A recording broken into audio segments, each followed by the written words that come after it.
بسم اللہ الرحمن الرحیم ومن يعظم شعائر اللہ فإنها من تقوى القلوب.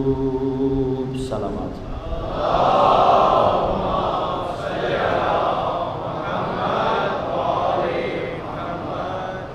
مومنین کرام، سامعین محترم، عزیزان گرامی قدر، مقصد کربلا اور ہماری ذمہ داریاں، اس عنوان سے آج ہماری چوتھی گفتگو ہو رہی ہے. موضوع پر گفتگو کے لیے سرنامہ کلام کے طور پر سورہ مبارک حج کی 32ویں آیہ کریمہ کو میں نے آپ کی خدمت میں تلاوت کیا. ارشاد پروردگار ہو رہا ہے، جس کسی نے بھی اللہ کے شعائر کی تعظیم کی تو یہ شعائر کی تعظیم کرنا بتحقیق من تقوی القلوب، دلوں کے تقوی میں سے ہے.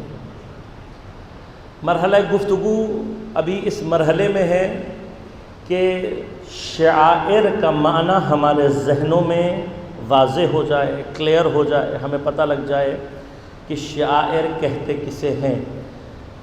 معنی کلیئر ہوگا، واضح ہوگا تو ہمیں یہ بات سمجھ میں آئے گی کہ کربلا اور شعائر الہی میں ربط کیا ہے. یا یوں کہہ لیجئے کہ جب ہم یہ کہتے ہیں کہ کربلا شعائر الہی میں سے ہے تو وجہ کیا ہے، بنا کیا ہے، کیوں کہا جاتا ہے. لہذا جب تک شعائر کا معنی سمجھ میں نہیں آئے گا یہ مرحلہ ہمیں کلیئر نہیں ہوگا. اچھا، جب یہ بات ہی کلیئر نہیں ہوگی کہ شعائر کہتے کیوں ہیں اور کسے کہتے ہیں تو پھر جتنا مرضی میں یہ کہتا رہوں کہ کربلا شعائر الہی ہے اس کا میری زندگی پہ اثر ظاہر نہیں ہوگا. لہذا میں نے آپ کی خدمت میں پہلے دن ہی عرض کیا تھا کہ گفتگو میں یہ مرحلہ تھوڑا سا ثقیل، تھوڑا سا سخت، تھوڑا سا سنگین ہوگا کہ ہم شعائر کے معنی کو اپنے لیے واضح کریں. عرض کیا آپ کی خدمت میں کہ شعائر جس مادہ سے ہے، شین، عین اور رے، یہ اصل ہے مادہ کی، اور اس کا اصل جہاں پر بھی یعنی جتنے بھی لفظ اس شین عین رے سے مل کر نکلیں گے، آگے بنیں گے، مشتق ہوں گے، جتنے بھی ان میں جو اصل یعنی بنیادی طور پر جو چیز اس کے اندر موجود ہوگی وہ کیا ہے؟ باریکی، دقت، لطافت اور نازکی، یہ اصل ہے اس کا. لہذا بال کو شعر کیوں کہتے ہیں؟ کیونکہ میرے بدن کے تمام اعضاء میں سب سے زیادہ باریک اور لطیف عضو بال ہے. کل آپ کی خدمت میں عرض کیا شعر کو شعر کیوں کہتے ہیں؟ اس لیے کہ اس کے اندر خیال کی باریکی، خیال کی لطافت پائی جاتی ہے، اور جیسی باریکی اور لطافت خیال کی شعر میں پائی جاتی ہے کسی اور شے میں پائی نہیں جاتی. لیکن اب کل میں نے آپ کے ذہن میں ایک سوال چھوڑا تھا. وہ سوال یہ تھا کہ شعر کے اندر جب یہ قوت موجود ہے تو اللہ نے قرآن کو شاعری میں نازل کیوں نہیں کیا؟ پیغمبر کو شاعر کیوں نہیں بنا کر بھیجا؟ بلکہ بالعکس ہے. اللہ نے کیا کہا؟ وما علمناہ الشعر، ہم نے اپنے نبی کو شعر سکھایا ہی نہیں، تعلیم ہی نہیں دی ہم نے.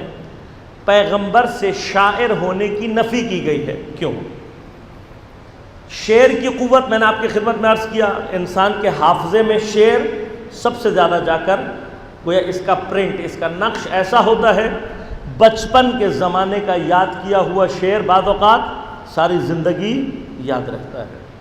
مطلب کے اعتبار سے بھی شعر میں مطلب زیادہ آ سکتا ہے، لیکن قرآن اللہ نے شعر کی شکل میں نازل نہیں کیا، نبی کو شاعر نہیں بنایا. اس کی وجہ کیا ہے؟ اس کی وجہ یہ ہے کہ شعر میں تمام خصوصیات ہونے کے باوجود منطقی اعتبار سے شعر، منطق میں صنعت خمس، 5 صنعتیں منطق میں پڑھائی جاتی ہیں. ایک کو کہا جاتا ہے برہان. برہان اسے کہتے ہیں کہ جہاں پر آپ دلیل دیتے ہیں، آپ کیا کرتے ہیں؟ دلیل دے کر بات کرتے ہیں، صغرا کبرا بنا کر نتیجہ نکالتے ہیں. وہاں پر جو گفتگو کی جاتی ہے وہ سب سے زیادہ مستحکم ہوتی ہے. جہاں گفتگو سب سے زیادہ مستحکم ہو اسے کیا کہتے ہیں؟ برہان. دوسری صنعت کہتی ہے مجادلہ. مجادلہ اسی کا دوسرا نام ہے مناظرہ. مناظرے کا لفظ آپ نے سنا ہوگا. مناظرہ جیسے دو کوئی مختلف مذہبوں کے عالم آپس میں مناظرہ کرتے ہیں. یہ یاد رکھیے گا مناظرے میں کبھی بھی برہان استعمال نہیں ہوتا، بلکہ دلیل کی کیفیت مناظرے میں کمتر ہوتی ہے، نیچے ہوتی ہے. مناظرے کی اصل کیا ہے؟ جس نے اپنی دلیل سے سامنے والے کو مغلوب کر لیا وہ جیت جائے گا. اب چاہے دلیل کے اعتبار سے اتنی محکم دلیل ہو یا نہ ہو. تیسری صنعت کہلاتی ہے خطابہ. یہ خطاب اور مخاطبہ جو ہم کرتے ہیں.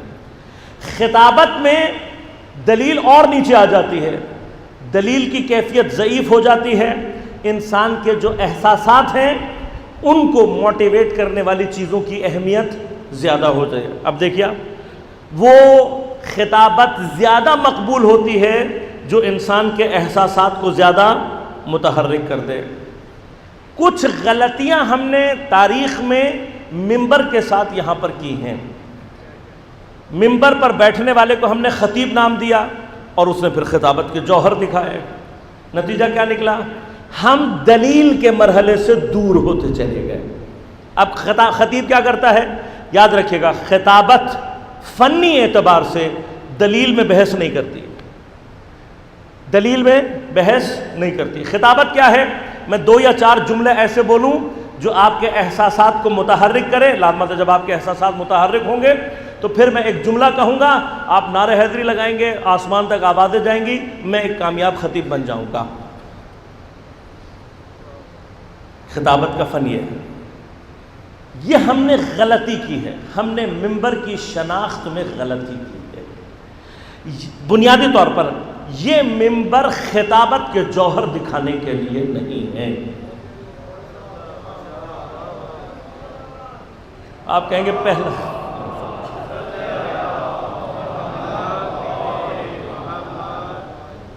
اب آپ ماشاءاللہ پڑھے لکھے لوگوں کا مجمع ہے، آپ کہیں گے یہ پہلا آدمی ہے جو اپنی ہی روزی پہ لات مار رہا ہے. عزیزان من، بنیادی طور پر یہ منبر خطابت کے جوہر دکھانے کی جگہ نہیں. یہ ہم نے مسٹیک کیوں؟ دیکھیے باقی تمام منبر خطیبوں کے لیے ہوں گے، لیکن جب منبر اسلام سے نسبت پیدا کرتا ہے تو پھر اس سے دلیل دینی چاہیے، دلائل دینے چاہیے، علم دینا چاہیے، نہ کہ خطابت کے زور سے لوگوں کے احساسات کو متحرک کرانے کے بعد جب گھر جا کر وہ سوچتا ہے کہ میں نے حاصل کیا کیا تو پتہ لگتا ہے نل بٹا نل. یہ منبر اس کام کے لیے نہیں ہے. اس کو اپنے ذہنوں میں بالکل کلیئر کر لیں. نبی کا منبر خطابت کے جوہر دکھانے کے لیے نہیں ہے. جائیں یونیورسٹیوں میں ڈیبیٹس کریں، وہاں پر جتنا مرضی خطابت کا آپ نے جوش دکھانا ہے دکھائیں. ٹی وی پر جائیں اور مختلف مقامات پر جائیں، وہاں پر جتنا مرضی آپ نے خطابت کا جوش دکھانا ہے دکھائیں. یہ منبر خطابت کا جوش دکھانے کا مقام نہیں ہے. یہ ہماری درسگاہ کا سب سے بنیادی رکن ہے. اس سے سوائے علمی گفتگو کے اور کچھ نہیں ہونا چاہیے. اس کے پائے بیٹھنے والا جب گھر جائے یہ محسوس کرے کہ میں اپنے قلب میں کچھ لے کر آیا ہوں، اور اگر نہیں جا رہا تو پھر اس منبر کا تعلق اسلام سے نہیں ہے. خطابت کے جوہر دکھانے کی جگہ نہیں ہے. میرے پاس بھی وہ ساری ٹیکنیکس موجود ہیں کہ جو خطابت کے جوہر دکھانے کے لیے استعمال کی جا سکتی ہیں. نعرے میں بھی لگوا سکتا ہوں، چھت میں بھی اڑوا سکتا ہوں، لیکن پھر میں اپنے زمانے کے امام کو منہ نہیں دکھا سکتا. لہذا ہو سکتا ہے کسی کے دل میں یہ بات آ رہی ہو کہ بھائی بڑے دیر ہو گئی، 4 مجلسیں گزر گئی، نعرہ ایک بھی صحیح سے نہیں لگا، تو آگے بھی امید مت رکھیے گا. ایک مرتبہ بلند آواز سے درود پڑھیے گا.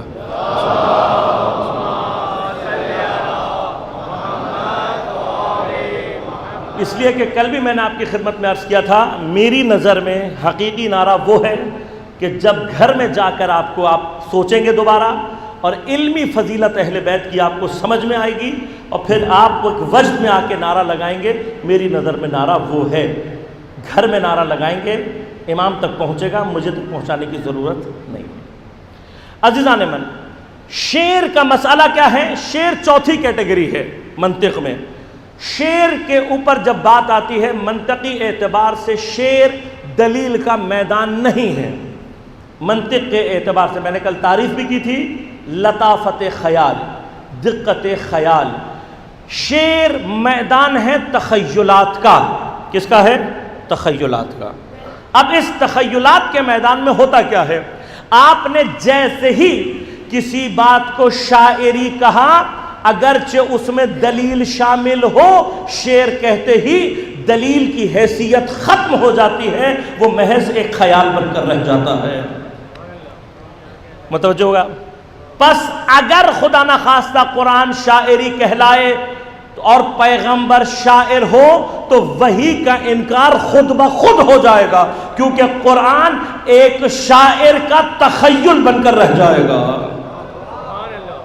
وہ جو فرمایا ہم نے، کیوں قرآن نے کہا کہ یہ شعر نہیں ہے اور ہمارا نبی شاعر نہیں ہے؟ دوسری وجہ، عرب میں تصور یہ پایا جاتا تھا، وہ یہ سمجھتے تھے کہ یہ جو شاعر ہیں اتنا زبردست شعر کہتے ہیں، لگتا ہی نہیں ہے کہ اس دنیا سے تعلق ہے شعر کا. تو وہ کہتے تھے کہ اجنہ ان کے اوپر حاوی ہو جاتے ہیں. جب یہ شعر کہتے ہیں اجنہ ان کے اوپر حاوی ہو جاتے ہیں، یا شیاطین ان کے اوپر حاوی ہو جاتے ہیں، اور وہ کہیں اور سے خیال لا کر، کہیں اور سے، کسی اور دنیا سے خیال ان کے اوپر القاء کرتے ہیں، تو شاعر شعر کہتا ہے. اب آپ کو پتہ لگا کیوں پورا عرب مل کر پیغمبر کو شاعر بنانے کی کوشش کر رہا تھا؟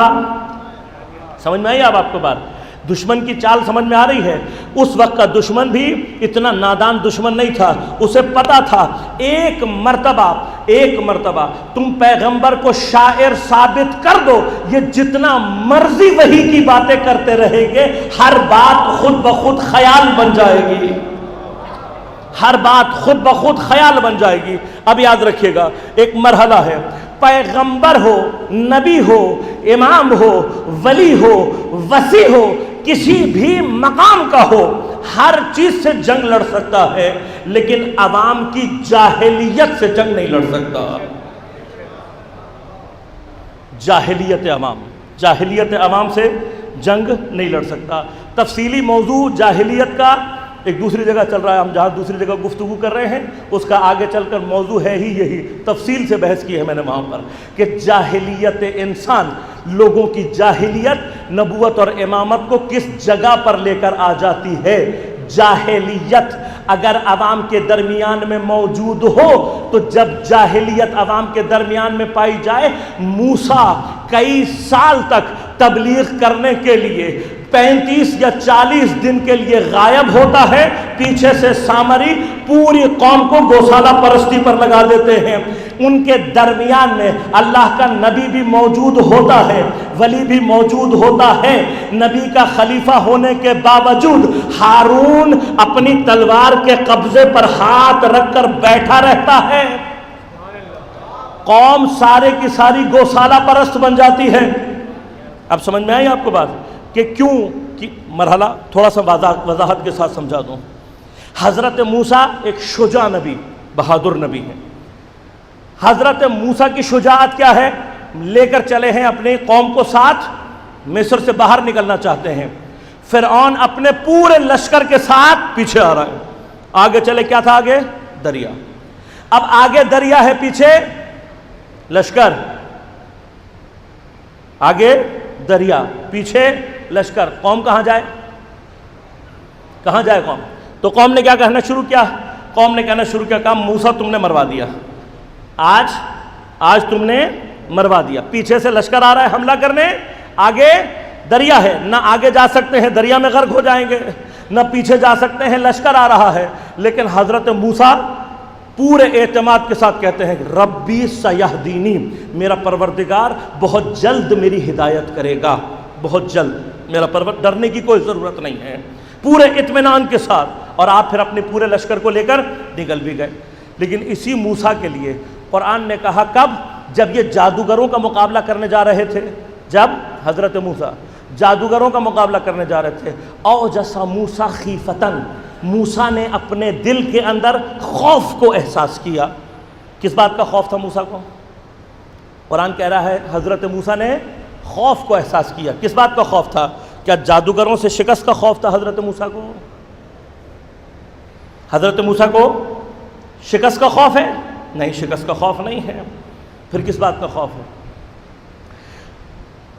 فرعون کی پلاننگ یہ ہے کہ حضرت موسیٰ کا مقابلہ جادوگروں سے کروائے. یہ پلاننگ ہے کس کی؟ فرعون کی.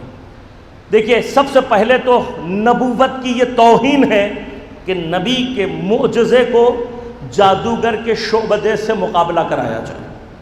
یہ توہین ہے. نبوت کہاں اور جادو کہاں؟ لیکن پلان کیا ہے؟ پلان یہ ہے کہ جب جادوگر آئیں گے ادھر سے موسیٰ آئیں گے تو دو میں سے ایک بات ہو سکتی ہے، یا تو موسیٰ ہار جائیں گے، اگر موسیٰ ہار گئے تو فرعون جیت گیا. ایسا ہی ہے نا؟ اور اگر جادوگر ہار گئے اور موسیٰ جیت گئے تو کیا ہوگا؟ کیا ہوگا؟ سارے جادوگر مل کے کیا کہیں گے؟ کہیں گے بھائی موسیٰ ہم سے بڑا جادوگر ہے. سارے جادوگر مل کے کیا کہیں گے؟ موسیٰ بڑا جادوگر ہے، موسیٰ کا جادو زیادہ طاقتور ہے. جب سارے جادوگر مل کے یہ کہیں گے کہ موسیٰ بڑا جادوگر ہے تو ہارنے کے باوجود بھی فرعون کی فتح ہو جائے گی. کیوں؟ جب سارے جادوگر مل کے کہیں گے یہ بڑا جادوگر ہے تو اب موسیٰ جتنا مرضی اپنے آپ کو نبی کہتا رہے، جتنا مرضی تورات سنا لے، جتنے مرضی معجزات دکھا دے، ہر معجزے کو وہ کہیں گے یہ تو جادو ہے. توجہ فرمائی آپ نے؟ توجہ فرمائی. کیوں؟ جہالت. اگر ان جاہل لوگوں نے حضرت موسیٰ کو بڑا جادوگر سمجھ لیا تو پھر موسیٰ اپنی نبوت کو ثابت نہیں کر سکتے. لہذا موسیٰ کے دل میں خوف اپنی ذات کا نہیں ہے، اپنی شکست کا نہیں ہے. جس مقصد کے لیے موسیٰ کو اللہ نے مبعوث کیا ہے وہ مقصد خطرے میں ہے. اب سمجھ میں آیا؟ یعنی نبی یا امام ڈرتا نہیں ہے، لیکن اس وقت اس کو پریشانی ضرور ہوتی ہے جس مقصد کے لیے اسے بھیجا جائے وہ مقصد خطرے میں پڑ رہا ہو، تب پریشان ہوتا ہے. لہذا اب حضرت موسیٰ پریشان ہیں. اللہ نے کہا تم جاؤ، گھبراؤ نہیں، ہم تمہارے ساتھ ہیں. واقعہ پورا آپ کی خدمت میں موجود ہے، تفصیل میں نہیں جاؤں گا. ہوا کیا؟ جیسے ہی حضرت موسیٰ کے عصا نے اژدہا بن کر ان کی رسیوں کو کھایا تو اب ہونا کیا چاہیے تھا؟ فرعون کی پلاننگ یہ ہے کہ یہ کہیں گے بڑا جادوگر ہے، لیکن وہاں اللہ نے ان کے قلوب کو منقلب کیا. سارے کے سارے سجدے میں گر گئے. گرنے کے بعد کہنے لگے آمنا برب موسیٰ و ہارون، آمنا برب. اگر وہ اس دن سجدہ نہ کرتے، حضرت موسیٰ اپنے آپ کو نبی ثابت نہ کر پاتے تو فرعون دشمن کیوں ہوا تھا؟ اسی لیے ہوا تھا. اس کی ساری پلاننگ برباد ہو گئی. ساری اس نے کہا اب حل کوئی نہیں ہے سوائے اس کے کہ انہیں قتل کر دیا جائے. لہذا حضرت موسیٰ جیسا نبی دل میں خوف محسوس کرتا ہے. جاہلیت مردم یہ مقام ہے. عوام کی جاہلیت نبی اور امام کے پیروں میں لرزش پیدا کر دیتی ہے. لہذا کیا ہوا؟ پیغمبر جانتے ہیں پورا مکہ کوشش کر رہا ہے پیغمبر کو شاعر کیا ثابت کر دے؟ شاعر. لیکن اللہ نے کیا کہا؟ ہم نے اس کو شعر. اسی لیے آج تک تاریخ میں نہ قرآن کو کوئی شعر ثابت کر سکا ہے نہ پیغمبر کو شاعر. کوئی نہیں ثابت کر سکا، نہیں کر سکا. بس اب ایک آخری مرحلہ میں نے عرض کیا کہ قصیدہ شاعری ادبی اعتبار سے زیادہ محکم ہے. فصاحت و بلاغت میں جو شعر میں فصاحت و بلاغت ہوتی ہے وہ نثر میں فصاحت و بلاغت نہیں ہوتی. اس مقام پر بھی اللہ نے اپنی برتری کو ثابت کر کے دکھایا. کہا تم اگر یہ بات کرتے ہو کہ فصاحت و بلاغت میں شعر زیادہ طاقتور ہوتا ہے تو اب میں تمہیں بتاتا ہوں میں خالق کلام ہوں. کلام بھی نثر میں اتاروں گا، کلام نثر میں اتاروں گا. عرب نے اپنی فصاحت اور بلاغت کا عروج کب دیکھا تھا؟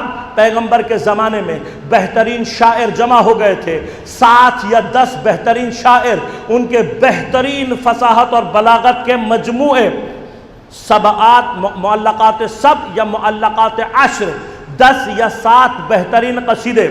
اب یہ قصیدہ اگر بہترین ہے تو پھر کیا ہوگا؟ چیلنج یہ ہے کہ شاعر جا کر ریشم کے کپڑے پر لکھ کر خانہ کعبہ کے در اوپر پردے پر لٹکا دے گا، اور لٹکانے کے بعد چیلنج کرے گا، کہے گا اس سے اچھا کلام اگر لا سکتے ہو، تم اس سے اچھا کلام لے کر آؤ، میں یہ کلام خود اتار لوں گا۔ چیلنج کیا ہے؟ فصاحت و بلاغت کا یہ چیلنج ہے، تم اس سے اچھا لے کر آ جاؤ، میں یہ اپنے ہاتھوں سے اتار لوں گا۔ 10 یا 7 ایسے قصیدے اور طویل قصیدے لگے ہوئے تھے دیوار پر۔ اللہ نے کہا کوئی ایسا مسئلہ، تم نے طویل قصیدے لکھے ہیں، میں قرآن کی سب سے چھوٹی سورت، قرآن کی سب سے چھوٹی سورت جس میں صرف 3 آیتیں ہوں گی، وہ بھی شعر نہیں ہوگا، نثر ہوگا، فصاحت اور بلاغت کے اعتبار سے ان کے قصیدے طویل، میرا کلام قصیر، چھوٹا کلام، میں چھوٹے کلام سے بڑے کو کاٹوں گا، نثر سے شعر کو کاٹوں گا۔ لہذا کہا جاؤ سورہ کوثر کو لٹکا لو۔ جیسے ہی سورہ کوثر کو لٹکایا گیا، ایک ایک شاعر آتا گیا، سورہ کوثر پڑھتا گیا، اپنا کلام اتارتا چلا گیا، اپنا کلام اتارتا۔ قرآن کی برتری کو اللہ نے ثابت کر دیا، قرآن شعر نہیں ہے۔ لہذا عزیزان من، آخری مرحلہ گفتگو کا، تاکہ پھر میں اپنی گفتگو میں مکمل طور پر داخل ہو سکوں، ہم جس شعائر کی بات کر رہے ہیں اس کا اصل کیا ہے؟ علماء میں اختلاف ہے، وہ کہتے ہیں کہ یا شعائر جمع ہے شعار کی، اور بعض کہتے ہیں جمع ہے شعیرہ کی۔ شعار کسے کہتے ہیں؟ شعار کا لفظ بھی آپ نے شاید سنا، میں شاید کا لفظ استعمال کر رہا ہوں اس لیے کہ جیسے جیسے زمانہ آگے بڑھتا جا رہا ہے اردو ہمارے درمیان سے رخصت ہوتی جا رہی ہے، لہذا بعض الفاظ اردو میں ہونے کے باوجود بھی اب ہمیں ان سے آشنائی باقی نہیں رہی۔ شعار عربی میں تعریف اگر کی جائے تو کہتے ہیں علامت القوم، علامت الحزب، کسی بھی قوم، کسی بھی گروہ، کسی بھی ادارے کی علامت کو شعار کہتے ہیں۔ کیسی علامت؟ جو اس کے نظریات کو بیان کر رہی ہو اسے شعار کہتے ہیں۔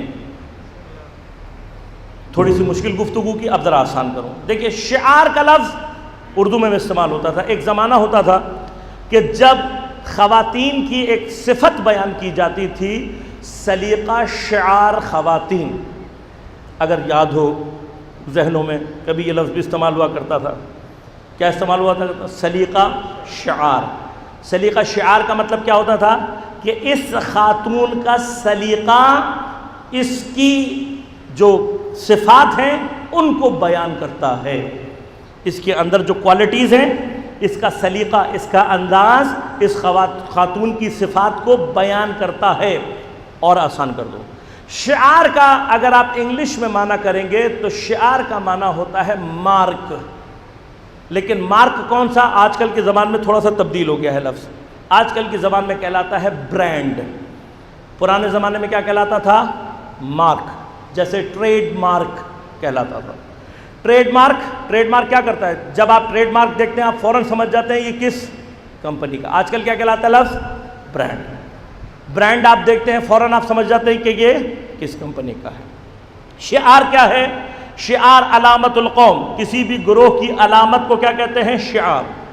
تو بعض لوگوں نے کیا کہا کہ شاعر الہی سے مراد کیا ہے؟ یہی شعار کی جمع شعائر، اور شعار کیا ہے؟ علامت القوم، کسی بھی قوم کی علامت۔ بس مسلمان کی قوم کی علامت پھر کیا ہو گئی؟ اگر قرآن سے جا کر پوچھیں تو صفا و مروہ، یہ قرآن کے ذریعے سے کیا ہو جائیں گی؟ قوم کی علامت، قوم کی علامت۔ لیکن مشکل کیا ہے؟ مشکل یہ ہے کہ صفا اور مروہ، آپ پورے عالم اسلام میں چلے جائیں، پوری دنیا میں کہیں چلے جائیں، آپ کو کہیں پر بھی صفا اور مروہ مسلمانوں کی علامت کے طور پر دکھائی نہیں دے گا، کہیں پر بھی مسلمانوں کی علامت نہیں ہے۔ مسلمانوں کی علامتیں کیا ہے؟ کیا کیا ہوتا ہے شعار؟ پہلے میں یہ واضح کروں، شعار پرچم ہو سکتا ہے، شعار کوئی سیمبل ہو سکتا ہے، شعار نعرہ بھی ہو سکتا ہے۔ ہر وہ چیز جو کسی قوم کے نظریات کو بیان کر رہی ہو شعار کہلاتی ہے۔ لہذا پاکستان کا، جب ہم اپنے ملک کی بات کریں گے، ہمارا ٹریڈ مارک، مثلا اگر ٹریڈ تو نہیں کہیں گے، ہمارا مارک کیا ہے؟ ہمارا پرچم۔ جہاں آپ پرچم دیکھیں گے فوراً آپ پاکستان متوجہ ہو جائیں گے۔ پھر یہ پرچم ہمارا جو ہے یہ باقاعدہ کیا کرتا ہے، ہمارے نظریات کی ترجمانی کرتا ہے۔ اس پرچم میں سبز رنگ مسلمانوں کی علامت، سفید اقلیتوں کی علامت، چاند اور ستارہ، خصوصاً چاند، یاد رکھیے گا چاند خاص طور پر مسلمانوں کی علامت ہے۔ چاند کس کے مقابلے پر ہے؟ صلیب کے مقابلے پر۔ جہاں پر بھی آپ کراس دیکھیں گے، کراس علامت ہے عیسائیوں کی، اس کے مقابلے پر چاند علامت ہے کس کی؟ مسلمانوں کی۔ اور اوگسٹا کس کی علامت ہے؟ ایک سائن ہے نا خاص، وہ کس کی علامت ہے؟ یہودیوں کی۔ یہ تمام کے تمام، اگر آپ کہیں پر ایک درانتی اور ایک کلہڑا یا ہتھوڑا دیکھیں گے تو درانتی اور ہتھوڑا کس کی علامت ہے؟ سوشلسٹ پارٹی، ٹھیک ہے۔ یہ ہر ایک مارک، اب یہ کیا کرتے ہیں، ہر ایک کا مارک کیا کرتا ہے، اس کے نظریات کا ترجمان ہوتا ہے۔ پس علم شعار ہو سکتا ہے، پرچم شعار ہو سکتا ہے، نعرہ شعار ہو سکتا ہے۔ سوال یہ پیدا ہوتا ہے کہ کیا اسلام کے واقعاً اپنے کوئی شعار ہے یا نہیں؟ کیوں ایک زمانے میں ہمارے نعروں پر اعتراض کیا جاتا تھا، ایسا ہی ہے نا، کہتے تھے بھئی یہ نعرے لگانا بدعت ہے، نعرہ حیدری یہ بدعت ہے، فلاں نعرہ بدعت ہے، کوئی اور نعرہ بدعت ہے۔ جبکہ اگر آپ نے کبھی تاریخ پڑھی ہو تو آپ کو معلوم ہوگا نبی کی سنت ہے نعرہ لگوانا۔ ہر جنگ میں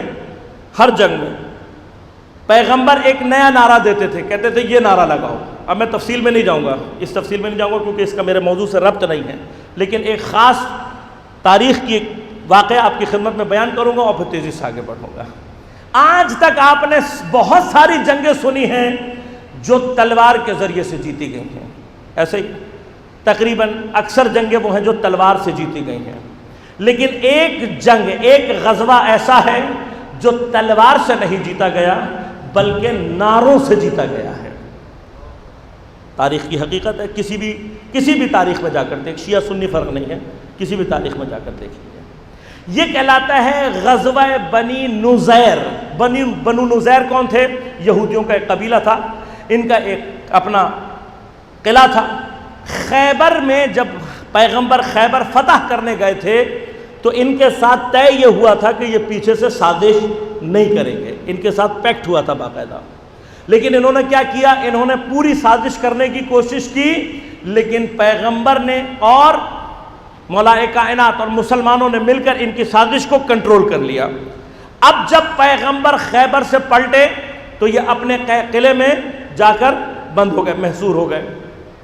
اب محصور ہونے کے بعد جب یہ بند ہو گئے تو پیغمبر نے حکم دیا، اللہ کی طرف سے پیغمبر کو بتایا گیا کہ یہ جو اندر بیٹھے ہوئے ہیں یہ اتنے بزدل ہیں کہ ان کے لیے تلوار چلانے کی ضرورت نہیں ہے۔ یہ یہودیوں کی ہسٹری ہے، یہ یاد رکھیے گا، یہ ان کی ہسٹری ہے کہ یہ اتنے بزدل ہیں، ان کے لیے تلوار چلانے کی ضرورت نہیں ہے، بلکہ کیا کرو، اپنا ایک گروہ بھیجو، مسلمانوں کو بھیجو، ان سے کہو جائیں نعرہ تکبیر لگائے، یہ نعرے سے ہی ہار جائیں گے، شکست کھا جائیں گے، نعرہ لگاؤ ہار جائیں گے۔ تو نعروں سے بھی شکست دی جاتی ہے، یہ یاد رکھیے گا، نعروں سے بھی شکست دی جاتی ہے۔ اب کیا ہوا، اب تاریخ یہ کہتی ہے کہ اب جب نعروں کی باری آئی تو بہت سارے لوگ یہ سمجھ رہے تھے کہ چلو تلوار تو ہم چلا نہیں سکے خیبر میں، انہوں نے کہا بھئی تلوار چلانا تو مشکل کام تھا، وہاں تو ہم کامیابی نہیں دکھا سکے، نعرے لگانا آسان کام ہے، نعرے لگانے آسان کام ہے، تو ہم چاہتے اب یہاں پر اپنی فتوحات دکھائیں۔ تو جب پیغمبر نے کہا بھئی جاؤ نعرے لگا، کہنے لگا مولا ہم جائیں گے، پیغمبر نے کہا کوئی بات نہیں، شوق یہاں پر بھی پورا کر لیں۔ لوگ کہتے ہیں کہ پیغمبر نے علی کو آگے کیا، خدا کی قسم تاریخ میں کوئی مقام ایسا نہیں ہے جہاں پر پیغمبر نے مولا کو آگے کیا ہو، جس کے نصیب میں آگے بڑھنا ہو اسے بڑھانے کی ضرورت نہیں ہوتی، نصیب میں جس کے کامیابیاں لکھی ہوں اس کو آگے بڑھانے کی ضرورت نہیں ہوتی۔ اب ایک نہیں، دو نہیں، یا 10 دن تک جاتے رہے، نعرے لگاتے رہے، آخر میں گلے بیٹھ گئے، واپس آ گئے، کہا مولا نہیں ہوا ہم سے، نعرے لگا لیے لیکن کوئی فائدہ نہیں ہوا۔ پیغمبر نے کہا ابھی بھی اطمینان کر لو، کہا اب تو آوازیں ہی ختم ہو گئی، اب تو آواز نکلی، نعرہ تو بہت دور کی بات ہے، اب تو گھر میں بھی بات کرنے کے قابل نہیں رہے۔ تو کہا اب بتاؤں کہ نعرہ کیسے لگاتے ہیں؟ کہا کیسے لگاتے؟ کہا علی کو ساتھ لے جاؤ، جن نعروں میں لسان اللہ شامل ہو جائے وہاں پر نعرہ کافی ہوتا ہے یہودیوں کو شکست دینے کے لیے۔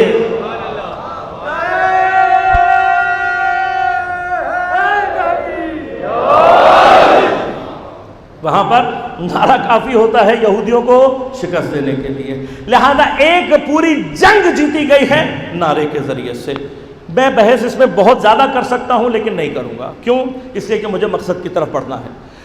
تمام کے تمام علماء جنہوں نے یہ کہا ان کو رد کیا گیا، کیونکہ شعار کی جمع شعائر نہیں ہے، اور قرآن نے کچھ شعائر ہمیں بتائے، صرف یہ نہیں کہا وَمَن يُعَظِّمْ شَعَائِرَ اللَّهِ، بلکہ دو مقامات پر قرآن نے شعائر کو متعارف بھی کروایا، اور جہاں پر بھی متعارف کروایا قرآن نے لحن ایک ہے، فرمایا اِنَّ الصَّفَا وَالْمَرْوَى مِن شَعَائِرَ اللَّهِ، صفا اور مروہ شعائر الہی میں سے ہیں۔ البدن جعل اللہ لکم من شعائر، اللہ نے کیا کہا کہ اللہ نے بدن کہتے ہیں اس قربانی کے اونٹ کو جس کو قربانی کے لیے انسان نے منتخب کر لیا ہو، یہ قربانی کا اونٹ، یہ قربانی کا جانور بھی یہ کیا ہے؟ من شعائر، شعائر میں سے ہے۔ یہ جو من ہے، من یہ بڑا کمال کا من ہے، یہ کیا بتا رہا ہے؟ دونوں مقامات پر اللہ نے کیا کہا؟ من شعائر۔ من شعائر کا مطلب کیا ہے؟ شعائر میں سے ہے، صرف یہ شعائر نہیں ہے۔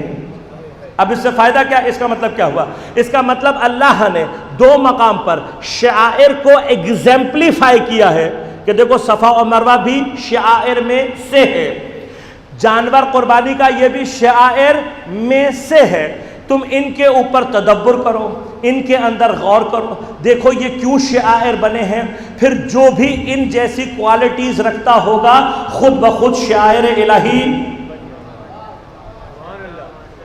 اور یہ قرآن کا اصول ہے، قرآن کا اصول ہے، یاد رکھیے گا، قرآن کا اصول یہ، قرآن کبھی بھی شخص نہیں بتاتا، قرآن کبھی بھی شخص نہیں بتاتا، قرآن شخصیت بتاتا ہے۔ قرآن شخصیت، صرف اللہ نے اپنا اور اپنے رسول کا نام لیا، کہا دیکھو میں اللہ اور یہ تمہارا نبی، اس کے بعد جتنے بھی ہیں تمام دشمنوں کے اللہ نے نام کسی کا نہیں لیا، شخصیت بنائی، تمام کے تمام کی منافقوں کا اللہ نے کہیں پر نام نہیں لیا، شخصیتیں بتائیں، کہا دیکھو یہ کریکٹر ہے۔ اسی طرح سے ہم سے لوگ کہتے ہیں بھائی تمہارے ائمہ کا اللہ نے قرآن میں نام نہیں لیا، ہم نے کہا کہ اللہ کا اصول ہی نہیں ہے، وہ صفات بتاتا ہے، شخص نہیں دکھاتا، تمہارے اوپر چھوڑ دے۔ یہ امتحان کا ایک طریقہ ہے، صفات لے کر آؤ، صفات قرآن سے جمع کر لو صفات، اگر تمہارے اوپر تمہارے والے کے اوپر فٹ آ رہی ہوگی ہم بھی مان لیں گے، لڑائی کی کوئی بات ہی نہیں۔ صفات اللہ نے بیان کر دی ہے، تم بھی لے آؤ صفات، ہم بھی جمع کر لیتے ہیں، جس پر فٹ آئی تم بھی مان لو ہم بھی مان لیتے ہیں۔ پھر ایسا کریں گے منافقوں کی صفات لے کر آئیں گے اور تاریخ میں تلاش کریں گے، انشاءاللہ کبھی موقع ملا تو قرآن سے تفصیلاً اسی پر گفتگو کریں گے، ابھی موضوع نہیں ہے۔ لہٰذا علماء نے کہا کہ یہ شعائر جمع ہے شعیرہ کی۔ اب میں تھوڑا سا آپ سے دوبارہ کہوں گا، گفتگو ثقیل کروں گا تاکہ بات کو اپنے مقصد تک پہنچا سکوں۔ شعیرہ کیا ہے؟ شعیرہ کا اصل شعور سے ہے، اور میں نے آپ سے کیا کہا؟ شین عین رے جہاں پر بھی ہوتا ہے وہاں پر دقت اور باریکی پائی جاتی ہے۔ شعور کسے کہتے ہیں؟ شعور علم ہی ہوتا ہے، علم ہوتا ہے، لیکن ہر علم کو شعور نہیں کہتے۔ کون سا علم شعور ہوتا ہے؟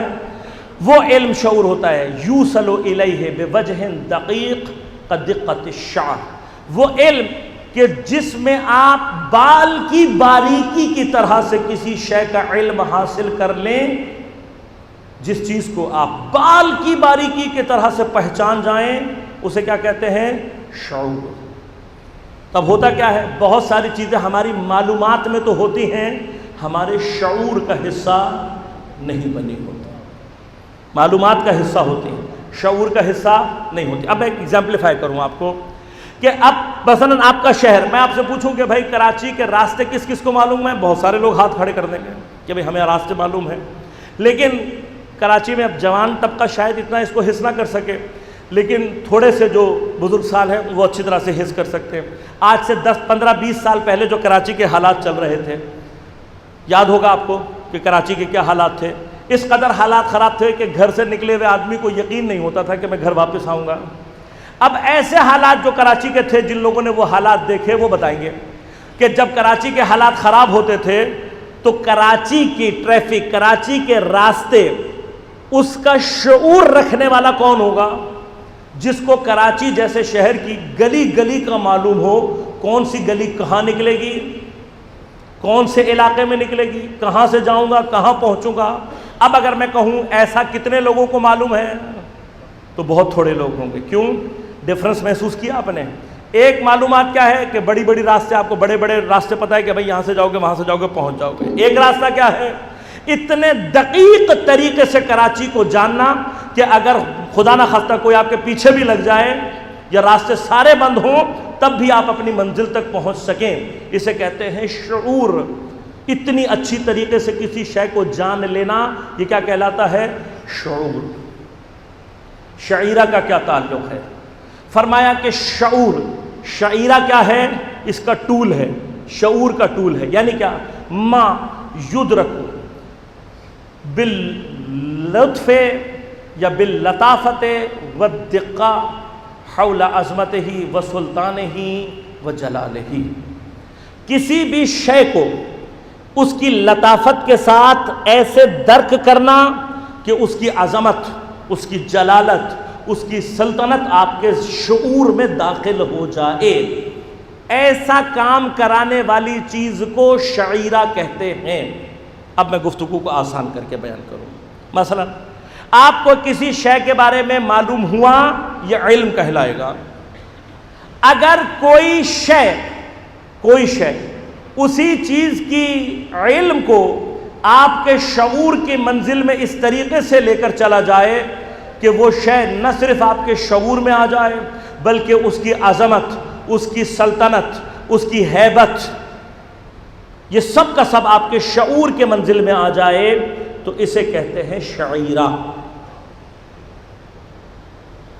آپ کی خاموشی بتا رہی ہے کہ گفتگو کتنی بھاری ہے. سائیکالوجی میں ایک ٹرم استعمال کی جاتی ہے کانشیس، اور ایک کہلایا جاتا ہے انکانشیس، ایک کہلایا جاتا ہے سب کانشیس. اردو میں ترجمہ کیا جاتا ہے شعور، تحت شعور، لا شعور، یہ ترجمہ کیا جاتا ہے شعور، لا شعور، تحت شعور. خود سائیکالوجی کے اندر جب بحث کی جاتی ہے وہ کہتے ہیں کہ دماغ کا ایک حصہ صرف معلومات ہے، صرف معلومات. لیکن معلومات جب آپ کے وجود کا حصہ بن جاتی ہیں تو وہ شعور کہلاتا ہے، وجود کا حصہ بن جائے. اگر یہ وجود کا حصہ بننے کے بعد اس مرحلے میں داخل ہو جائے کہ جہاں آپ سوچے سمجھے بغیر عمل کرنے لگیں، یہ لاشعور بن جاتا ہے. تحت شعور کیا کرتا ہے وہ ایک الگ داستان ہے، وہ کبھی اور آپ کی خدمت میں عرض کروں گا. انسان کے اندر یہ تو سائیکالوجی نے بیان کیا. ہمارے علماء کیا کہتے ہیں؟ ہمارے علماء کہتے ہیں کہ انسان کی جو روح ہے اس کے 3 حصے ہیں، نفس، عقل اور قلب. 3 حصے ہیں. نفس کیا کرتا ہے؟ نفس کا کام ہے جتنی بھی آنکھ سے، کان سے، تمام اعضاء سے جو آپ چیزوں کو دیکھتے ہیں یہ معلومات کی شکل میں اکٹھا کرتا ہے. یہاں تک کہلاتا ہے معلومات. یہ معلومات عقل کے حوالے کیے جاتے ہیں. عقل کیا کرتی ہے؟ عقل ان کے ذریعے سے عقیدے کو پیدا کرتی ہے. عقیدہ پیدا ہونے کے بعد جب عقل میں بن جاتا ہے تو قلب میں اتارا جاتا ہے. جب قلب میں اترتا ہے تو قلب میں اترنے کے بعد جیسا عقیدہ قلب میں اترتا ہے ویسا ہی میرے وجود سے اس کا ظہور ہوتا ہے. اب میں آپ کو مثال سے بات کو سمجھاؤں. دیکھیے ابھی تک کی گفتگو مشکل، لیکن مثال سے سمجھاؤں گا آسان، لیکن نتیجہ اس سے بھی زیادہ سخت۔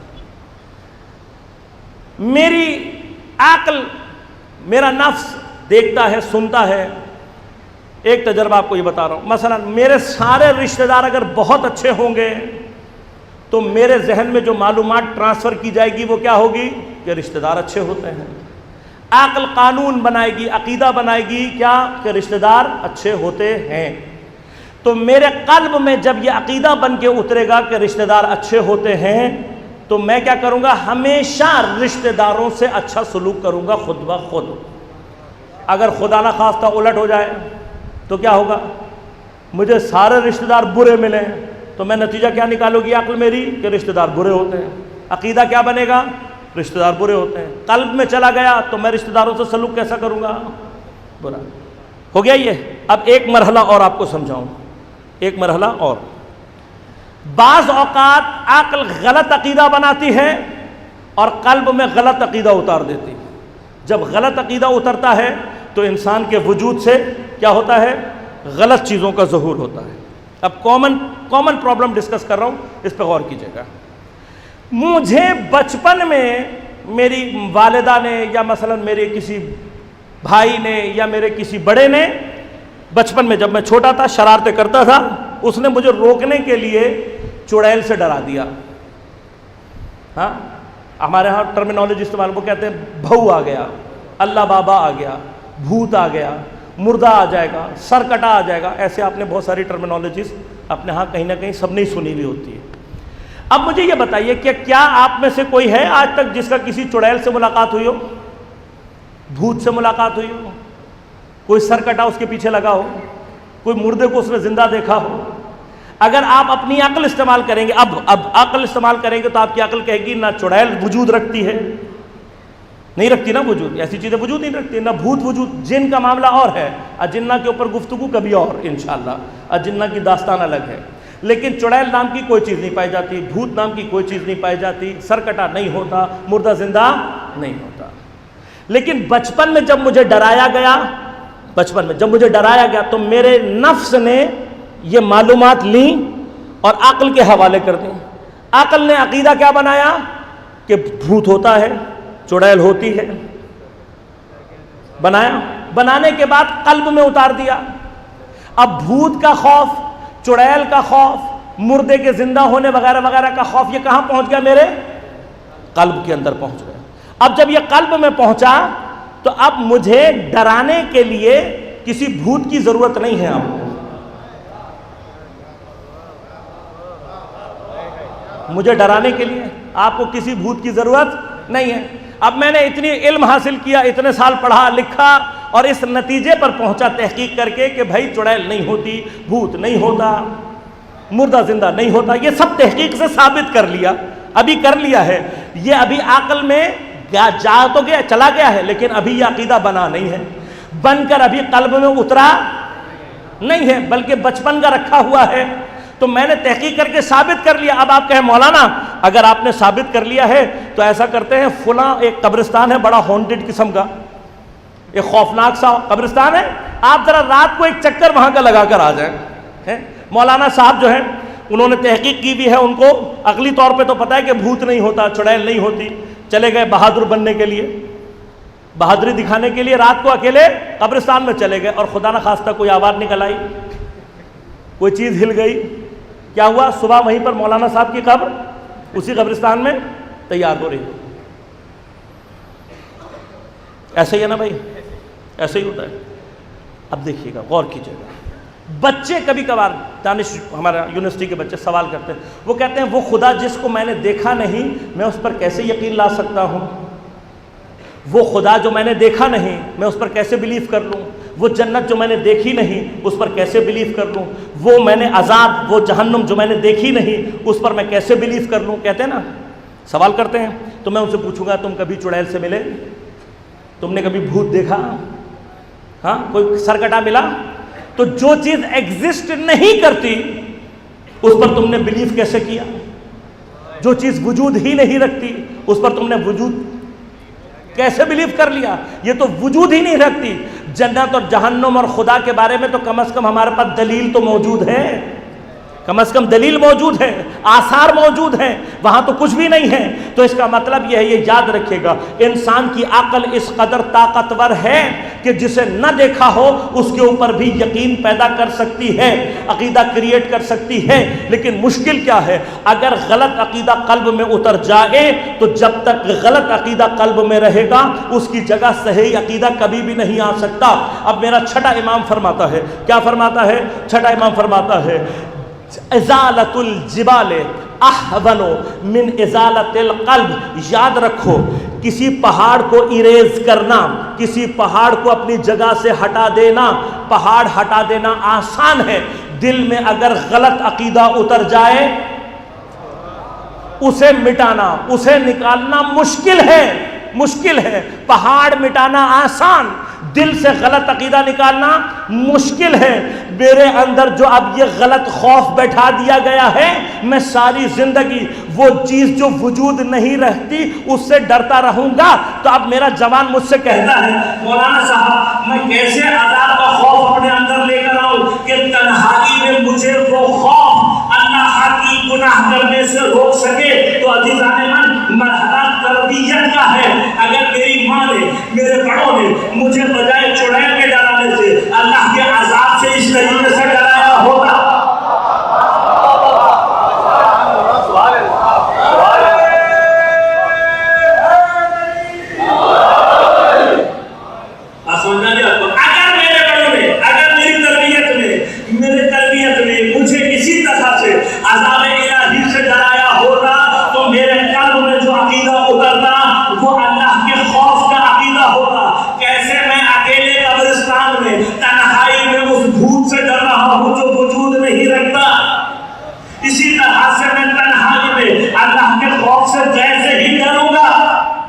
اور اسے انجام نہیں دوں گا۔ اگر قیامت کا خوف تمہارے قلب میں اس طریقے سے بیٹھ جائے تو یاد رکھنا، توحید کی طرف تمہارا پہلا منزل آ گیا ہے، پہلا قدم اٹھ گیا، پہلی منزل آ گئی۔ جو قیامت کا خوف اس طریقے سے دل میں رکھتا ہے، اب معلوم ہوا قرآن نے ایک آیت پڑھی، قرآن نے کہا کہ ہمارے مومن وہ لوگ ہوتے ہیں جب قرآن کی آیات اور قیامت کے حالات ان کے اوپر پڑھے جاتے ہیں، وجلت قلوبہم، ان کے دل لرزنے لگتے ہیں۔ کیوں لرزنے لگتے ہیں؟ اس لیے کہ قلب میں اللہ کے عذاب کا خوف موجود ہے۔ جیسے ہی فکر ہوگا دل لرزنے لگے گا۔ یہ وہ قلب ہے جو امام کی اطاعت اور نبی کی نبوت کو قبول کرنے کے لیے کام آمادہ ہوتا ہے۔ یہ آمادہ ہوتا ہے، جو آمادہ ہوتا ہے اس مرحلے میں صرف وہ قلب ہوتا ہے جو آمادہ ہوتا ہے توحید کے نور کو اپنے اندر قبول کرنے کے، جس کے قلب کے اندر واقعاً توحید اس طریقے سے چلی جائے اس کا سجدہ اور ہوتا ہے۔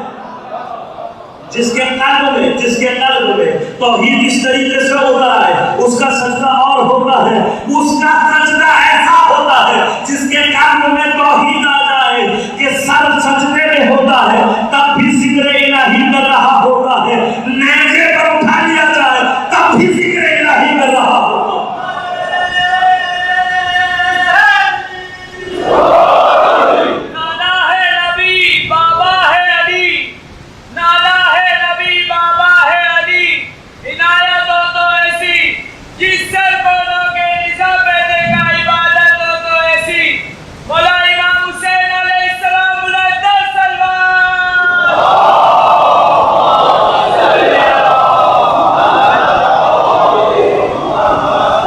جس کے قلب میں توحید اس طریقے سے ہوتا اس کا سجدہ ایسا۔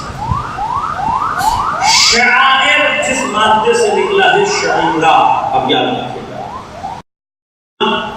اس علامت کو کہتے ہیں جو خدا کے وجود کو علم کے مرحلے سے نکال کر شعور کی منزلوں میں لے جائے۔ اب صفا اور مروہ یہ کام کیسے کرتے ہیں؟ اب سوال یہ صفا اور مروہ میں تو جانتا ہوں صفا مروہ کو، اور میں صفا اور مروہ کا احترام بھی بہت کرتا ہوں، لیکن میرے دل میں تو کبھی ایسا نہیں ہوا کہ صفا اور مروہ کی وجہ سے اللہ کا علم شعور کی منزلوں میں داخل ہو جائے۔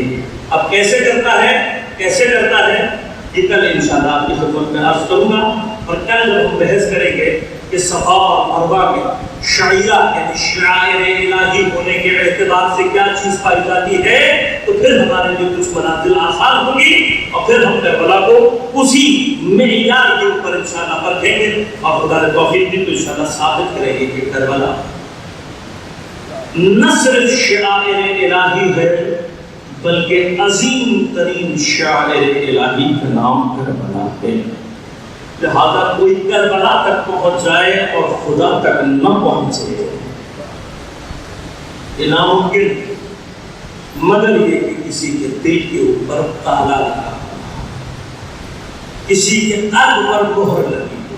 جب قلوب پر مہر لگی ہو تو کیا ہوتا ہے کہ امام سامنے کھڑا ہوتا ہے، پہچانتا ہے، لیکن اسی امام کو قتل کرنے کے لیے آمادہ ہو جاتا ہے۔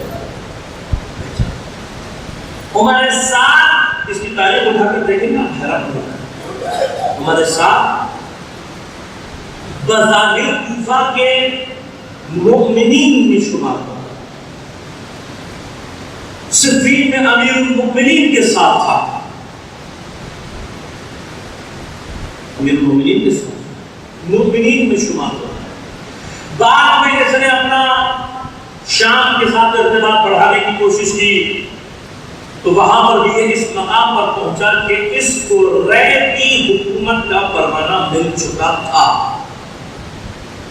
اور جس وقت ابن زیاد کو کوفہ کی گورنری دی گئی اس وقت یہ نامہ لے کر نخیلہ کے مقام تک پہنچ چکا تھا۔ ہوا کیا کہ جناب حر نے جب یہ دیکھا کہ یہ لوگ امام حسین سے جنگ کرنے والی پوزیشن میں آ رہے ہیں، تو جناب حر نے ایک نامہ لکھا ابن زیاد اور کہا اے ابن زیاد، میں امام حسین علیہ السلام سے ہرگز جنگ نہیں کروں گا۔ یہ نامہ بھیج کر اپنا استعفیٰ جناب حر نے روانہ کر دیا۔ ابن زیاد کے پاس جب حر کا نامہ پہنچا تو اب ابن زیاد کنفیوژن کا شکار ہوا کہ اب کیا کرو، کیونکہ حر جیسا بہادر، حر جیسا کمانڈر اگر اس نے استعفیٰ دے دیا تو کربلا کو کون کنٹرول کرے۔ بڑی دیر تک سوچتا رہا، بہت سارے نام ذہن میں آئے، لیکن ایسا بندہ چاہیے تھا کہ جس کی کوئی کمزوری ایسی ہاتھ میں آ جائے کہ جس کے ذریعے سے وہ ہل نہ پائے۔ جب اس نے بہت سوچا تو اس کے ذہن میں ہمارے ساتھ کا نام آیا، اور اس نے معلومات جب کرائی تو پتہ لگا کہ سب سے زیادہ کوفہ میں امارت کا شوق، بادشاہی کا شوق سب سے زیادہ کس کو ہے؟ ہمارے ساتھ۔ اس نے فوراً ایک بندہ پیچھے بھجوایا نخیلہ سے ہمارے ساتھ کو واپس ہو گیا۔ آپس میں گفتگو ہونا شروع ہوئی۔ پہلے ابن زیاد نے کہا کہ میں چاہتا ہوں تم حر کی جگہ پر جاؤ۔ اس نے کہا میرے پاس رے کی خلافت کا نامہ موجود ہے، مجھے حسین سے لڑنے کی کیا ضرورت ہے۔ ابن زیاد نے کہا کہاں ہے نام، کون سا نام؟ ابن ساتھ میں فوراً ہمارے ساتھ نے نامہ نکال کے دکھایا، یہ تو حکومت کا نامہ۔ ابن زیاد نے وہ نامہ ہاتھ میں لیا اور لینے کے بعد اپنے پاس نیچے رکھ کر عمر صاحب سے کہا آپ کون سا نام ہے تیرے پاس؟ آپ کون سا نام ہے تیرے پاس؟ عمر صاحب کو پتہ لگا کہ آپ نے پھنس گیا۔ ابن زیاد نے کہا اگر یہ نامہ دوبارہ چاہیے، رے کی حکومت اگر چاہیے دوبارہ، تو کربلا جا کر حسین کو جتنی جلدی تم نمٹا دو گے اتنی جلدی تمہیں رے کا نامہ مل جائے۔ تاریخ کے یہ الفاظ عمر صاحب نے کہا تم مجھے 20 دن کی فرصت دو۔ ابن زیاد ہنس کے کہنے لگا 20 دن بہت زیادہ ہے، کم از کم 20 دن نہیں تو ایک ہفتے کی فرصت دو۔ ابن زیاد نے کہا تجھے صرف ایک رات کی فرصت دیتا ہوں فیصلہ کر لے۔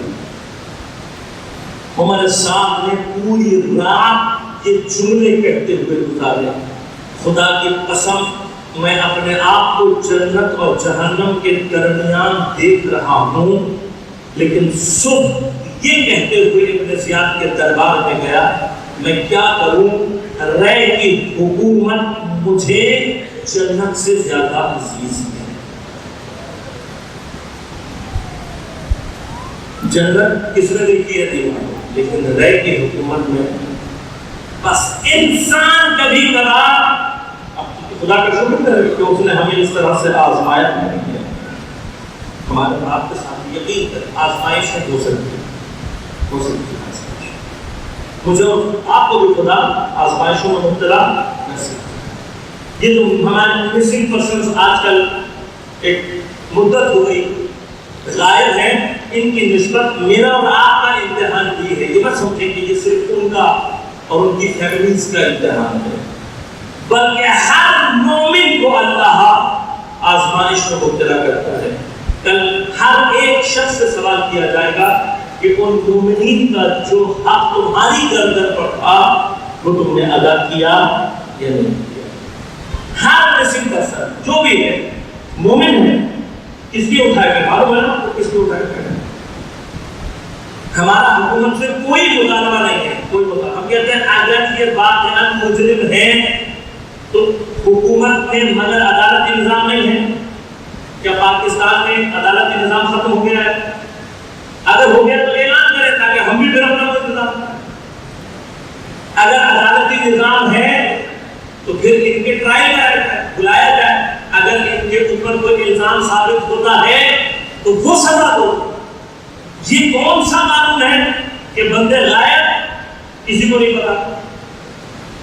جب ان سے سوال کیا جاتا ہے وہ کہتے ہیں ہمیں نہیں پتا۔ میرے لیے ہمیشہ یہ کوشچن مارک ہے، یہ میرے لیے کوشچن مارک ہے۔ کون سے ادارے کہتے ہیں جو پاکستان کے سب سے زیادہ طاقتور ادارے، تو کیا کہتے ہیں؟ وہ کہتے ہیں ہمیں نہیں پتا ہے۔ اگر آپ کو نہیں پتا تو پھر پاکستان میں کس کو پتا ہوگا؟ یہ پہلا سوال۔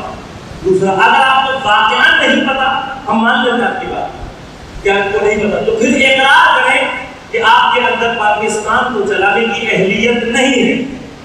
جس ادارے کو یہی نہ پتا ہو کہ اس کے ماتحت اداروں میں کیا چل رہا ہے، کس کے پاس کیا چیز ہے، جس ادارے کو یہی نہ پتا ہو، پھر دوسرا مرحلہ جب آپ کو یہی نہیں پتا لگتا کہ آپ کا کون سا ادارہ کس کو اٹھا کر لے گیا، تو بھائی میں پاکستان کا شہری ہوں، کم از کم مجھے اتنا تو حق دیں کہ اگر کل کو مجھے کوئی اپنا فرض کر میں یہاں سے جا اور راستے میں کوئی آ جائے تو مجھے کیا پتا لگے گا؟ میرے گھر والوں کو کیا پتا لگے گا؟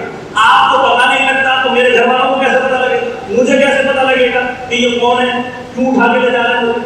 یا تو مجھے اتنا حق ہے کہ میں وہاں پر ان سے ان کی آئیڈینٹی مانگ سکوں کہ بھائی تم کس ادارے سے آئے ہو، کہاں سے آئے ہو، کم از کم اپنے پیچھے جاتے جاتے یہ تو بتا سکوں کہ مجھے اٹھا کر کون لے گی۔ تو میں فلسفہ تو نہیں بتا رہا، یہ تو 2 جمع 2 4 باتیں ہیں۔ کوئی قانون نام کی چیز ہے کہ نہیں ہے؟ اگر ہے، دیکھیں اگر میں مجرم ہوں تو مجھے عدالت میں لے کر جائے، اگر میرا جرم ثابت ہوتا ہے مجھے سزا دیں، لیکن یہ کون سا طریقہ ہے کہ بندہ بھی اٹھا کر لے جائیں گے، آپ یہ بھی نہیں بتائیں گے کہ کہاں ہے، نہ عدالت میں لے کر آئیں گے۔ 5 6 سال سے آپ نے بندے غائب کیے ہوئے ہیں، اور جب آپ سے پوچھو آپ کہتے ہیں ہمیں نہیں پتا۔ اگر آپ کو نہیں پتا تو پھر آپ استعفیٰ دینا، آپ کی جگہ کوئی ایسا بااہل آ سکے تو کم از کم پاکستان کے شہریوں کی حفاظت کر سکے، اور اگر آپ اہل ہیں تو پھر معلوم کر کے بتائیے۔ جو اپنے ہی شہریوں کو، اپنے ہی اداروں کے احوال نہ جانتے ہو، ہم ان پر کیسے اعتماد کر لیں؟ کہ آپ ہمارے ملک کا تحفظ کر سکتے ہیں، اور اگر کر سکتے ہیں تو کم از کم ہم تو پاکستان بنانے میں شیعوں نے جتنا خون دیا، شیعوں نے جتنی قربانیاں دی، اور آج بھی پاکستان کے شیعوں سے زیادہ باوفادار افراد آپ کو کہیں نہیں ملیں گے۔ ہم اپنی وفاداری کی وجہ سے آپ سے بات نہیں کرتے، ہم اپنی وفاداری کی وجہ سے بات نہیں کرتے، ورنہ کبھی کبھار ہمیں ایسا لگتا ہے کہ یا ہم کشمیر میں رہ رہے ہیں، یا کبھی کبھار ایسا لگتا ہے کہ ہم فلسطین میں رہ رہے ہیں۔ تو کم از کم ہماری ہویت واضح کر دو، ہمیں یہی بتا دو کہ ہاں تم ہمارے لیے اسی طرح سے ہو، تو پھر ہم اس حساب سے کچھ اپنے لیے سوچیں کہ بھائی اب ہمیں کیا کرنا چاہیے۔ لیکن اگر ہم پاکستانی شہری ہیں اور پاکستان کی شہریت کے حقوق رکھتے ہیں تو اس سے زیادہ آپ سے کچھ نہیں مانگتے، کچھ نہیں مانگتے، اس سے زیادہ ہم کچھ نہیں مانگتے۔ ہم نے پہلے بھی خون دیا، ہم آج بھی خون دینے کے لیے تیار ہیں، اور کل بھی اگر پاکستان کی سلامتی پر کوئی آنچ آئی اس کے لیے ہم انشاءاللہ اپنا خون دینے کے لیے آمادہ ہیں۔ ہم نے کربلا سے سبق سیکھا ہے، کربلا میں سردار تو سردار ہیں، کربلا کے تو غلام بھی عجیب ہیں۔ کربلا کا غلام اور کربلا کا سردار، کربلا کے غلام کا نام ہے جون، کربلا کے سردار کا نام ہے حبیب بن مظاہر۔ واقعاً کربلا میں یہ دو شخصیتیں بڑی عجیب ہیں۔ جناب جون عمر کے اعتبار سے بعض روایات کے مطابق 70 سال سے تجاوز کر چکے، بہت بڑے۔ عاشور کے دن شب عاشور چراغ بجھا دیا، جون وہیں بیٹھے رہے۔ عاشور کے دن کافی افراد شہید ہو گئے، لیکن جون خیمے میں نہیں۔ ایک وقت ایسا آیا کہ امام نے جون کو بلا کر کہا، جون کہیں ایسا تو نہیں ہے کہ تو یہ سمجھ رہا ہو کہ چونکہ تو میرا غلام ہے اس لیے تو یہاں سے جا نہیں سکتا؟ جون اگر تم ایسا سمجھ رہے ہو تو آج صبح میں نے تمہیں آزاد کر دیا، تم آزاد ہو جاؤ۔ دیکھا جون سر چھکا کے کھڑے ہوئے، حرکت نہیں۔ امام کو خیال آیا، جون اگر تم یہ سوچ رہے ہو کہ تم مجھے چھوڑ کر چلے جاؤ گے تو لوگ یہ کہیں گے کہ یہ اپنے آقا کو مشکل وقت میں چھوڑ کر آ گیا۔ جون میں اپنے بچوں میں سے تمہیں کسی بچے کا ہاتھ تمہارے ہاتھ میں تھما دیتا ہوں، تم لوگوں کو یہ کہنا کہ مولا نے مجھ سے کہا تھا کہ میرے بچے کو لے جاؤ تاکہ تمہیں کل کوئی تانا نہ دے سکے۔ اور کیا چاہیے جون؟ آزادی بھی مل رہی ہے، امام نے راستہ بھی بتا دیا، کوئی نہیں کہہ سکتا جون کو کہ جون تو حسین کا ساتھ چھوڑ۔ تاریخ کیا کہتی؟ تاریخ یہ کہتی کہ امام نے ڈیوٹی لگائی تھی اپنے بچے کو بچانے کے لیے، جون نے انجام دے دی۔ لیکن امام کو تیسرا خیال کہ جون اگر تو یہ سوچ رہا ہے کہ قیامت کے دن میرا سامنے کیسا کرے، میرے جج کا سامنا کیسے کرے گا، تو جون میں جوانات جنت کا سردار، میں تجھے جنت کی ضمانت دیتا ہوں، میں گارنٹی دیتا ہوں، مجھے معلوم ہے تو بہت با ایمان شخص ہے، میں گارنٹی دیتا ہوں تو حق پر جنت میں جائے گا۔ اب مجھے بتائیے کہ جون کوئی اور حسن باقی ہے، کوئی اور مقام ایسا ہے تو باقی رہ گیا؟ دنیا پر آخرت کی کامیابی جون کے ہاتھ پہ آ چکی، دنیا میں بھی کامیابی، آخرت میں۔ جو دنیا اور آخرت کی کامیابی حسین پر قربان کر دے اسے جون کہتے ہیں۔ جون واقعہ جو جنت بھی حسین پر قربان کر دے اسے جون کہتے ہیں۔ جب امام نے یہ الفاظ تمام کیے تو جون نے بڑی عجیب سی بات کہی۔ جون آئے اور آ کر امام حسین کے قدموں میں بیٹھ گئے، قدموں میں بیٹھ کر کہنے لگے، مولا میں جانتا ہوں میرا رنگ سیاہ ہے، مولا میں جانتا ہوں میرے پسینے سے بدبو آتی ہے، مولا میں جانتا ہوں میرا کوئی حسن نسب نہیں ہے، مولا شاید آپ نہیں چاہتے کہ مجھ جیسے سیاہ فام بدبودار اور بے حسب کا خون آپ کے شریف خون میں ملے۔ عجیب جیسے ہی جون نے یہ کہا، امام ایک مرتبہ طرف کر کے جگہ سے کھڑے ہو گئے، جون کو زمین سے اٹھا کر امام نے سیدھے سے رکھا۔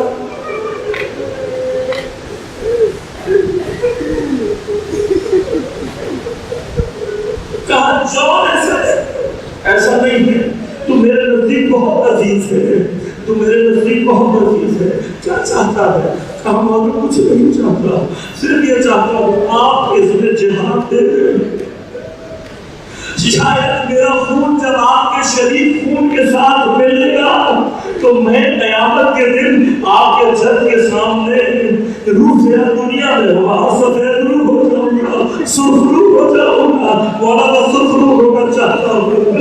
امام نے کہا جاؤ جاؤ جاؤ، ہم نے تمہیں اجازت دی، لیکن عزیزوں جس پر جان جا رہے تھے ایک مرتبہ حسین نے ہاتھوں کو بلند کیا، کہا یا اللہ اس کے چہرے کی سیاہی کو نور میں بدل دے، اس کے پسینے کی بدبو کو خوشبو میں بدل دے۔ جب جان شہید ہو گئے، جس جگہ جان کا لاشا پڑا تھا، جب سروں کو کاٹنے کے لیے لوگ آئے تو دیکھا جس جگہ جان کا لاشا ہے وہاں سے نور نکل رہا ہے، وہاں سے خوشبو اٹھ رہی ہے۔ ایک مرتبہ تصور کیا یہ کس کا جنازہ ہو سکتا ہے، اتنی خوشبو ہے، اتنا نور نکل رہا ہے۔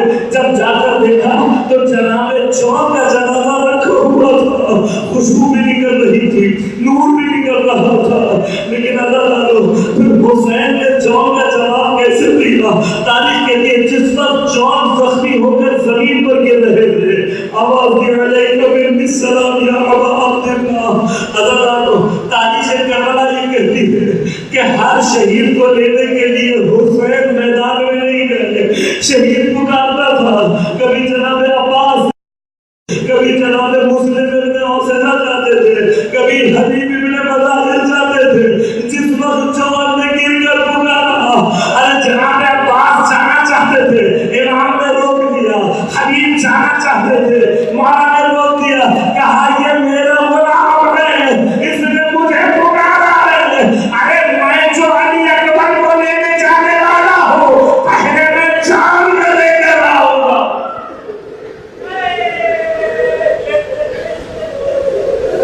لیکن کربلا میں جس کا حسین نے انتظار کیا وہ حبیب ابن مظاہر، جس کو حسین نے خط لکھ کر بلایا وہ حبیب ابن مظاہر ہے۔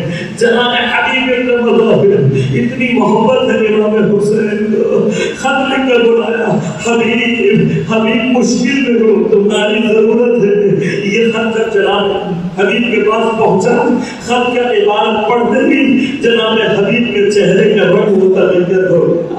یہاں پر جناب حبیب کی زوجہ جناب حبیب کے چہرے کو دیکھ رہی ہے، جب رنگ متغیر ہوتے ہوئے دیکھا کہ حبیب کیا بات ہے، تیرے چہرے کا رنگ متغیر ہو گیا۔ کہا فرزند زہرا نے مدد کے لیے بلایا ہے، فرزند زہرا نے مدد کے لیے بلایا ہے۔ کہا حبیب اگر فرزند زہرا نے مدد کے لیے بلایا ہے تو تم اب تک سوچ کیوں رہے ہو، تم ابھی تک فکر میں کیوں ہو؟ کہا مجھے میرا خیال آتا ہے میرے بعد تیرا کیا ہوگا۔ کہا اگر میرا ہی خیال اتنا ہے تو مجھے اجازت دے، میں چادر اوڑھ کر ابھی جاؤں گی فرزند زہرا کی مدد کے لیے۔ کالی میں جاؤں گا، میں صرف تیرا امتحان دے رہا تھا، تو جاننا چاہتا تھا میں جاؤں گا، لیکن حالات خراب ہے، اب طرف کرفیو ہے۔ جناب حبیب نے اپنے گھوڑے، اپنے غلام کو گھوڑے کے ساتھ کہا کہ ایک مقام پر جانا، دور مقام پر میں کسی نہ کسی طرح پہنچوں گا، لیکن کرفیو ہے، سب حالات ہیں۔ جناب حبیب کو پہنچنے میں دیر ہو گئی، کافی دیر ہو گئی۔ رات کی تاریکی میں جناب حبیب دبے دبے تک اس مقام پر پہنچے۔ اب جب نزدیک پہنچے تو دیکھا غلام گھوڑے سے باتیں کر رہا ہے، گفتگو کہتا جا رہا ہے، گھوڑے سے باتیں کرتا جا رہا ہے اور کہہ رہا ہے اے میرے مالک کے گھوڑے، جناب حبیب کو آنے میں دیر ہو گئی ہے، بہت دیر ہو سکتا ہے وہ نہ پہنچ پائے، حالات خراب ہیں، لوگ انہیں نہ آنے دیں۔ میں نے سنا ہے فرزند زہرا نے بلایا تو مولا کو مدد کے لیے، میں نے سنا ہے زہرا کا بیٹا مشکل میں ہے، اگر صبح تک مولا نہیں آئے میں اور تو جائیں گے فرزند زہرا کی مدد کرنے۔ یہ جملے سنتے تھے، ایک مرتبہ جناب حبیب پھول پھول کر رونے لگے، آگے بڑھے، اس نے دیکھا حبیب رو رہے ہیں، کہا مولا آپ رو کیوں رہے ہیں؟ کہا میں سوچ رہا ہوں حسین کتنا مظلوم ہو چکا ہے، حسین کتنا غریب ہو گیا، کہ غلام کی مدد کے لیے آمادہ ہے۔ ایک مرتبہ سوار ہو کے جانا چاہتے تھے، اس نے رکاب کو تھام لیا، رکاب کو تھام کر کہا مولا اگر ہو سکے تو مجھے بھی ساتھ لے جائیں، کہا میں مجھے آزاد کر تو آزاد ہے، چلا جا۔ جب اس نے سنا تو ایک مرتبہ کہا مولا جب تک حالات اچھے تھے مجھے اپنے ساتھ رکھا، اب جب جنت میں جا رہے ہیں مجھے پیچھے چھوڑ کر جا رہے ہیں۔ جناب حبیب نے سوال کیا، اسے بھی ساتھ لے کر چلے۔ 8 محرم کو جناب حبیب کربلا پہنچے ہیں، ابھی تک جو بھی آ رہا تھا عمر سال کا لشکر تھا۔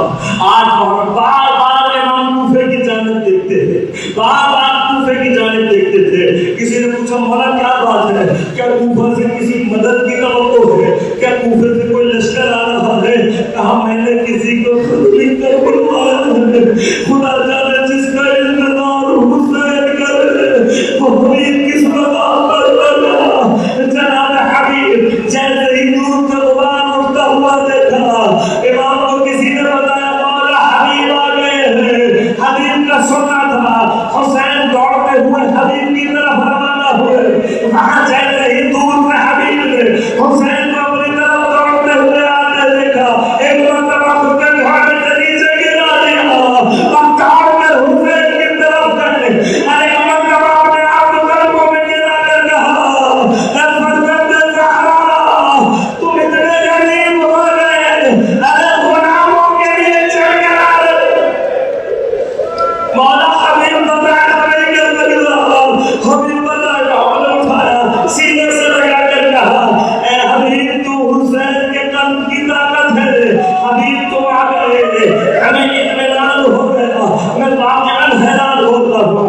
حبیب کے آنے کی پورے حسین کے لشکر میں خوشی تھی۔ جب جناب زینب کو پتا لگا کہ جناب حبیب آئے ہیں، فوراً جناب فضہ سے کہا، اماں فضہ بھائی حبیب کو جا کر ہمارا بھی سلام کہہ دینا۔ جناب فضہ آئی، آ کر کہا مبارک ہو حبیب، زہرا کی بیٹی نے بھائی کہہ کر سلام بھجوایا۔ ارے حبیب سنگین لے گیا، ارے آل محمد اتنے مجنون، ارے غلاموں کو شہزادی بھائی کہہ کر